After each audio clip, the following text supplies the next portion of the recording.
I'd like to add a quick word of warning regarding using the attribute noise for our low-frequency broad shapes. And that's because this attribute noise is an additive process. You can see it's additive based on that mode here.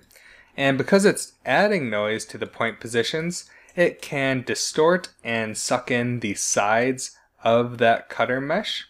Now that's not really a problem unless these distorted sides dip inside the area that we're trying to cut. Now if this mesh was located a little bit more to the side, potentially if we had a really large amplitude on this, yeah, maybe that dip would go into the mesh. It looks like it won't be a problem very often, perhaps practically never, but we're going to have to experiment with this a bit to see if that problem really arises. If that problem does seem to arise a non-negligible amount, then you can use the mountain instead for your low frequency shapes. I'll turn those octaves down to 2 so it looks more like a similar broad level of detail. And the difference here is that the mountain is just displacing the mesh along its normal direction, so it shouldn't really distort the borders of that mesh nearly as much. You can see how that's more or less preserving it. The attribute noise is kind of pushing and pulling those edges around. So feel free to revert to that mountain if the attribute noise proves problematic.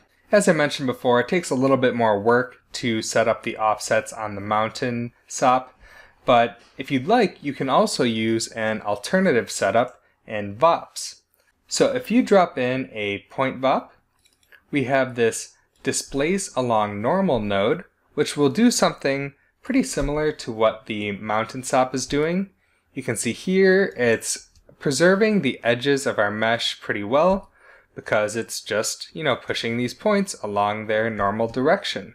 And the way this works is we just connect our global position to the point position of that displace along normal, and we'll output that displaced position to the output P. And then we can also just wire our position into the position of any noise. Here I'm using a unified noise. It's a simplex noise, the same as our mountain and attribute noise. There are lots of other noises you can play around with in here if you'd like. Anti-alias noise works pretty well. There's a turbulent noise, a Voronoi, and lots of options in here. The nice thing about this VOPs setup instead of the mountain is that you can use that same vector offset attribute for the noise in here. To bring in that external attribute, you can just create a bind node and specify the name of the attribute you're importing. In this case, it'll be offset. And you can connect that attribute to the offset of the noise. And this will allow you to create that per cutter offset in SOPs rather than using a slightly more annoying setup that the mountain node would require.